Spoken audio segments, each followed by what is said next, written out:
Film yang bercerita tentang Jean-Baptiste Grenouille, seorang pria dengan penciuman yang luar biasa yang terobsesi juga nih pada satu hal, aroma manusia. Bukan cuma ingin menciumnya, dia ingin menangkap aroma itu, menyimpannya, bahkan menggunakannya untuk membuat parfum paling sempurna di dunia.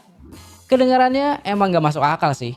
Dan mungkin kita akan menganggap semua itu cuma kegilaan yang lahir dari karya fiksi. Tapi di sini bagian menariknya nih guys. Karena beberapa hal absurd yang ada di film ya, ternyata punya akar di dunia nyata. Karena manusia itu memang pernah mencari cara untuk menangkap aroma bunga. Dan juga manusia memang pernah menggunakan bahan dari paus dan juga berbagai hewan untuk parfum. Dan manusia juga akhirnya sampai pada titik ketika mereka berhenti mengambil aroma dari alam, lalu mulai menciptakan aroma sendiri. Jadi sebenarnya seberapa jauh manusia itu tuh bereksperimen demi menangkap sebuah bau, aroma nih. Nah, kalau kalian penasaran, kita mulai backstory-nya. Kalau kita mundur ke Eropa abad 18 ya, terutama itu di Paris guys. Yang dimana kita akan menemukan kota yang sangat amat berbeda dari Paris yang sekarang. Bukan cuma soal romantisme dan juga fashion nih. Paris di abad ke-18 itu tuh punya masalah yang gak akan kalian bayangkan. Kumuh dan juga bau. Pemakaman kota sudah digunakan selama berabad-abad nih. Salah satu yang terbesarnya adalah Cimetière des Innocents, tempat sekitar 2 juta orang itu dimakamkan.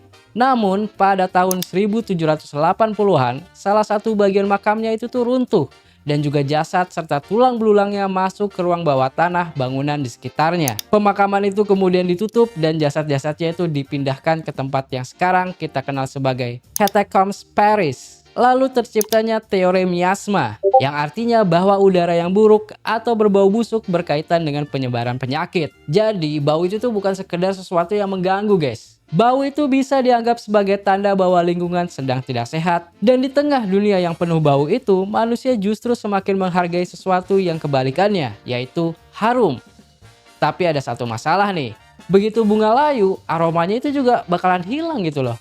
Nah, di sini manusia kemudian itu mulai mencari cara untuk menangkap sesuatu yang sebenarnya itu tidak bisa dilihat nih. Salah satu teknik yang sangat menarik adalah enfleurage. Bunga seperti melati dan juga lainnya jika dalam proses enfleurage dengan panas diletakkan di atas lapisan lemak yang tidak berbau, lemak itu menyerap aroma bunga.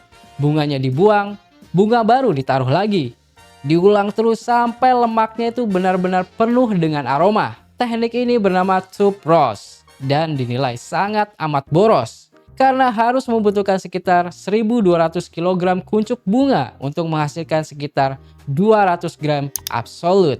Nah, jadi coba bayangin, manusia itu mengambil sesuatu yang tidak terlihat nih, lalu menggunakan lemak itu tuh sebagai media untuk penyimpanan. Dan sebenarnya ini tuh udah cukup aneh. Tetapi manusia itu tidak berhenti di sini aja. Karena ternyata bunga itu tuh bukan bahan yang paling ekstrim dan juga gila yang pernah manusia masukkan ke dalam parfum. Karena kalau kita bicara parfum zaman dulu ya, semua bahannya itu tuh dibuat secara alami. Mungkin dalam bayangan kita itu bahannya seperti mawar, lavender, melati, rempah-rempah, sehingga menimbulkan wangi yang alami. Tetapi ternyata dalam sejarahnya manusia itu pernah melakukan hal yang paling ekstrim. Salah satu bahan yang terkenal adalah ambergris. Bahan ini berbentuk dalam sistem pencernaan paus sperma dan juga secara historis digunakan dalam wewangian. Salah satunya karena sifatnya yang membantu aroma bertahan lebih lama. One will smell sort of like mushrooms, one will smell a little bit like tobacco, one smells like poop. One smells sort of like grass and hay. Dan juga ada namanya civet yang secara historis diperoleh dari sekresi kelenjar civet. Semua bahan itu memiliki satu kesamaan, aromanya itu sangat amat kuat. Namun masalahnya kalau kita mencium bahan-bahan tersebut dalam bentuk mentah, belum tentu kita itu akan merasa, wah ini cocok nih buat parfum. Namun aromanya tuh bisa sangat tajam atau beneran. Dan setelah diproses, bahan-bahan tersebut itu tuh bisa memberikan karakter tertentu pada komposisi parfum. Jadi manusia itu tidak hanya mencari bunga yang harum gitu. Dan mereka juga itu tuh mencari apapun yang bisa memberikan sesuatu pada sebuah aroma. Dan disinilah sejarah parfum ini makin absurd nih.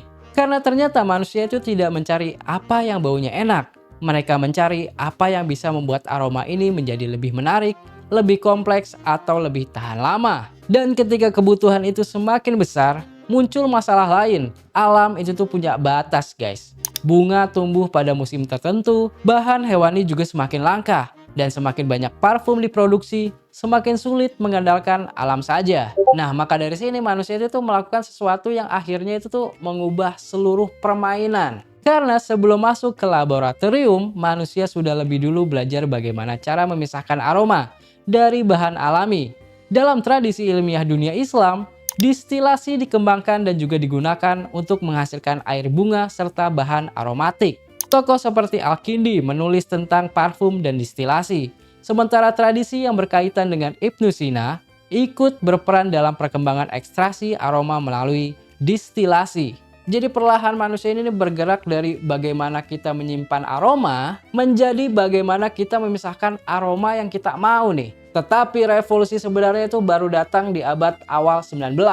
Ketika kimia berkembang, manusia mulai membuat molekul aroma secara sintesis. Coumarin berhasil disintesis oleh William Henry Perkin pada tahun 1868. Kemudian muncul parfum-parfum yang menggunakan bahan sintesis, termasuk Vogue Royal pada tahun 1884 dan juga Jiki pada tahun 1889. Dan dari sini ada perubahan yang sangat besar nih. Dulu alam menghasilkan aroma, lalu manusia mengambilnya. Namun sekarang manusia itu mempelajari aroma, lalu membuat molekulnya sendiri. Kita bukan cuma lagi menjadi kolektor aroma nih. Kita mulai menjadi arsitek aroma. Kita bisa membuat kombinasi yang tidak harus bergantung sepenuhnya pada satu bunga ataupun satu hewan. Dan dari eksperimen ini akhirnya membuka pintu menuju parfum modern. Salah satu simbol paling terkenal dari perubahan itu adalah parfum yang mungkin hampir semua orang pernah dengar, Chanel No. 5 atau nama lainnya Chanel Numéro 5. Chanel No. 5 diluncurkan pada tahun 1921.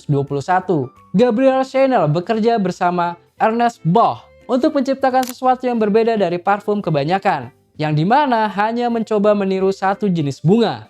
Komposisinya itu dibuat sebagai sebuah aroma yang lebih abstrak, menggunakan bahan komponen dan juga aldehida sintesis, sehingga terciptalah salah satu ikon terbesar dalam sejarah parfum modern. Nah, di titik tertentu nih, kita mulai melihat sesuatu yang menarik dari sejarah parfum ini, yang dimana bisa menjawab sebuah pertanyaan. Gimana ya supaya tubuh kita itu wangi? Dan pertanyaan itu bisa berganti, bagaimana kita ingin dikenali? Karena gini aja deh guys, coba pikir kalau parfum cuma soal menghilangkan bau badan, kenapa kita punya begitu banyak pilihan? Kenapa ada aroma yang dianggap elegan, ada yang dianggap seksi, ada yang dianggap dewasa, ada yang terasa mahal, ada juga yang terasa santai. Padahal semuanya itu sama-sama cuma molekul aroma yang bertebaran di udara. Mungkin artinya kita memberikan makna pada aroma ini, dan makna itu bisa melekat pada seseorang. Jadi sederhananya ya, bayangin lu itu masuk ke dalam sebuah ruangan tanpa ngomong apa-apa, nggak berisik lah.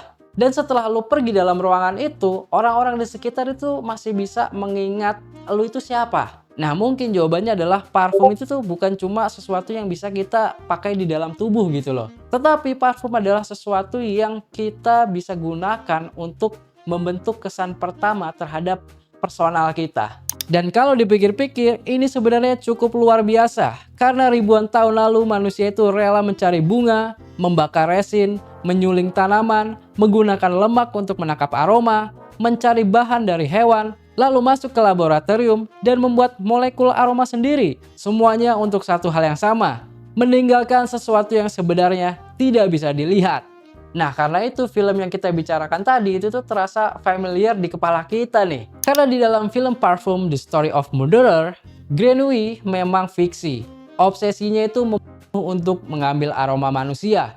Tetapi setelah melihat perjalanan parfum di dunia nyata, mungkin bagian paling aneh dari film itu bukan bahwa seorang manusia bisa begitu terobsesi pada bau ataupun aroma. Obsesinya untuk mengambil aroma manusia.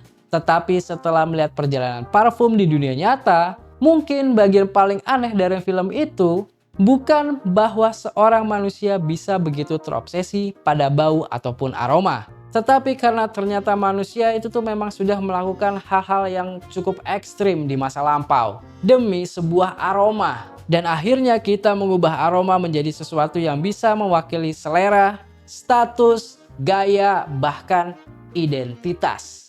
Jadi mungkin pertanyaan di video ini yang lebih menarik bukan kenapa Granby segila itu pada aroma, tapi kenapa manusia pada dasarnya kok segitunya terhadap aroma gitu loh. Mungkin jawabannya manusia itu tidak bisa melihatnya gitu. Manusia juga tidak bisa menggenggamnya. Karena aroma setelah beberapa jam, itu tuh bisa hilang begitu saja. Tetapi manusia tetap bisa membelinya dan juga tetap memilih aroma tertentu untuk bisa dikenali oleh orang lain. Ya entah gimana pun juga manusia itu tuh pernah menghabiskan ribuan tahun demi membuat sesuatu yang tidak terlihat dari bagian diri mereka. Dan sampai sekarang pun kita itu masih melakukan hal yang sama. Cuma sekarang kita tidak lagi menangkap aroma dengan lemak. Manusia zaman sekarang itu tuh tinggal semprotin dari botol gitu loh. Nah, gimana menurut pendapat kalian? Apakah aroma yang kalian pakai hari ini itu tuh beneran mencerminkan diri kalian gitu? Atau cuma aroma itu bagian dari citra yang ingin kalian tunjukkan terhadap orang lain? Tulis pendapat kalian di kolom komentar, karena siapa tahu jawaban kalian bisa saling mengisi wawasan satu sama lain nih. Nah, dari situlah terjadi diskusi digital. Oke chat, so I'm Bashir, sign out, bye-bye semuanya. Suka konten kayak gini? Subscribe biar nggak ketinggalan backstory selanjutnya. See you guys!